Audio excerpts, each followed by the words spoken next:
lanjutkan diskusi. Kita akan menyimak apa yang akan dibawakan oleh Irsal. Ada beberapa infografis yang penting untuk Anda ketahui. Silakan, Baik, Irsal. ini terkait dengan peta kemenangan untuk Pilkada Serentak 2024. Saya tahan dulu Mas Jayadi dan juga Nasiti, nanti kita lanjutkan untuk dielaborasi setelah info berikut. Presiden Prabowo Subianto baru saja melantik ratusan kepala daerah hasil Pilkada Serentak tahun 2022 yang berasal dari beragam kekuatan partai politik pengusung. Adanya kubu Koalisi Indonesia Maju dan PDI Perjuangan membuat peta kemenangan Pilkada Serentak 2024 semakin bervariasi. Walau Koalisi Indonesia Maju masih mendominasi. Dan berikut kami sajikan informasi peta kemenangan Pilkada Serentak 2024. Yang pertama, kita lihat. Untuk peta kemenangan Pilkada Serentak 2024 tingkat provinsi, Koalisi Indonesia Maju mendominasi dengan perolehan 54,1%. Sementara Kimples memperoleh 13,5%. Kemudian PDI Perjuangan memperoleh 2,7% dan PDI Plus 16,2%. Menariknya, di sejumlah provinsi, Koalisi Indonesia Maju dan PDI Perjuangan justru saling bekerja sama. Kita simak slide berikutnya. Selanjutnya di tingkat kabupaten kota, Koalisi Indonesia Maju mendominasi dengan perolehan 43,1%. Sementara PDI Perjuangan hanya memperoleh 2% di tingkat kabupaten kota. Koalisi Indonesia Maju dan PDI Perjuangan juga saling bekerja sama. Lalu untuk perolehan kursi parlemen, kita lihat. Kimples mendominasi dengan perolehan 580 kursi atau 81% dan PDI Perjuangan hanya memperoleh 110 kursi atau 19%. Dan berikutnya, pemirsa, Badan Pemeriksa Keuangan BPKRI menyatakan sebanyak 88,07% Pemda berstatus belum mandiri dalam mengelola APBD. Hal ini membuat Pemda bergantung pada transfer dana dari pemerintah pusat. Bahkan menurut BPKRI sebanyak 93,04% Pemda masih memegang status pengelolaan keuangan yang sama sejak 2013 hingga 2020. Artinya tingkat kemandirian fiskal mereka tidak berkembang dalam kurun waktu 7 tahun terakhir. Dan demikian informasi seputar peta kemenangan Pilkada Serentak 2024 dan ketergantungan daerah kepada pusat. Kita kembalikan ke Nasiti untuk kembali dielaborasi bersama Mas Jayadi. Silakan. Baik, Irsal, terima kasih. Kita akan bahas di 2 segmen, Mas Jayadi. Saya ingin mulai dulu dari pola atau peta kemenangan. Tadi seperti yang sudah Ical sampaikan, 50% lebih untuk Kim atau Kim Plus. Kemudian versus kalau kita sebut PDIP dan PDIP Plus mungkin ya. Bagaimana Anda melihat itu bisa menjadi modal politik bagi Presiden Prabowo Subianto dalam menjalankan pemerintahan ke depan? Ya, itu berarti kan Kim, apalagi kalau ditambah dengan Kim Plus, itu kan punya dukungan politik yang mayoritas. Bukan hanya di tingkat pusat, tapi juga di seluruh daerah, gitu kan. Dan saya kira itu wajar karena pilkadanya kan dilakukan setelah pilpres, ya. Artinya pemerintahan di tingkat pusat sudah ketahuan siapa.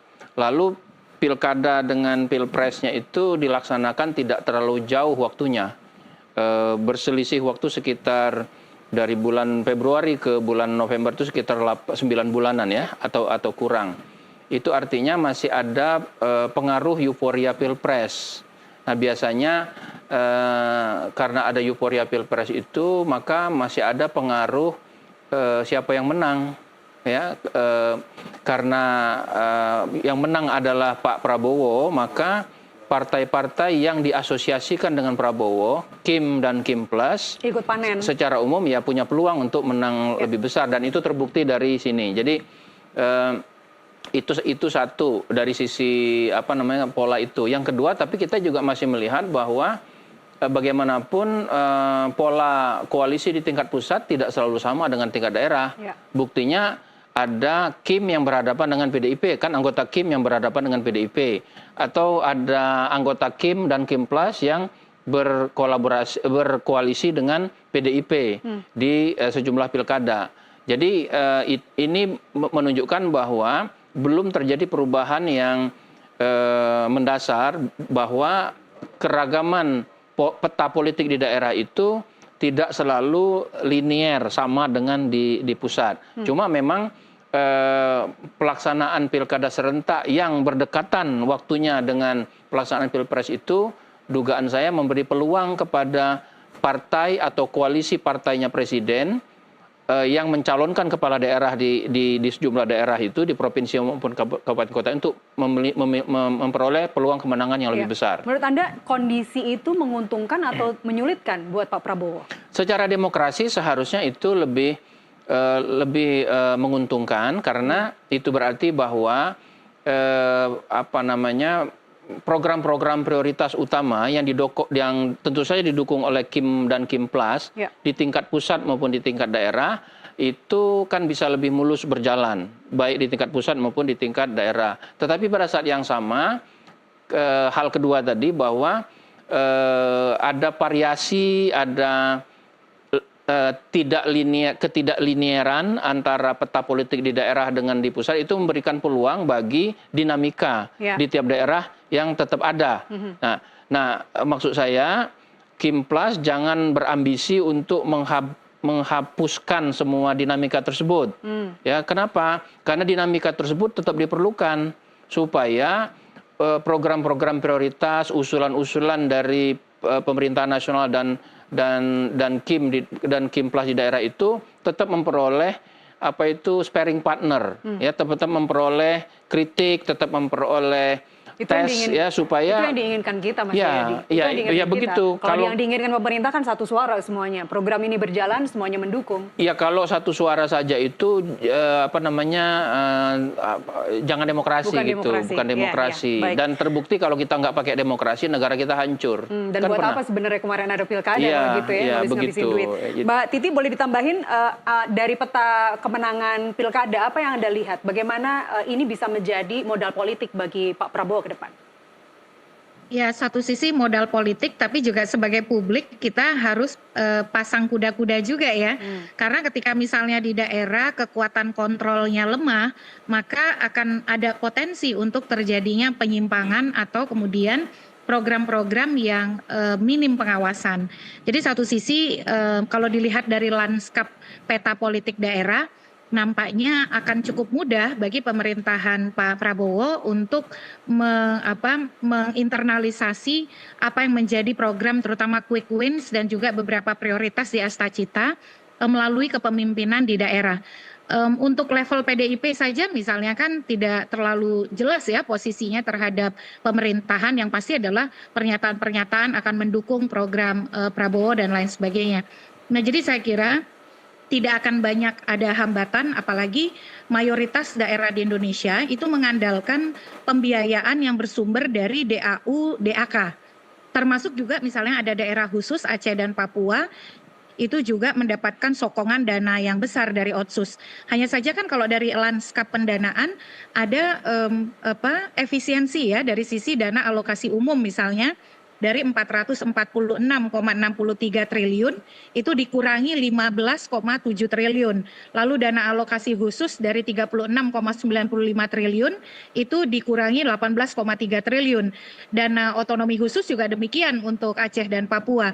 Nah, yang menjadi tantangan bagi daerah-daerah adalah bagaimana mereka berhitung terhadap dampak efisiensi ini terhadap upaya pencapaian visi misi dan program mereka. Karena bagaimanapun mereka pasti punya program unggulan yang mereka tawarkan ketika proses kampanye lalu.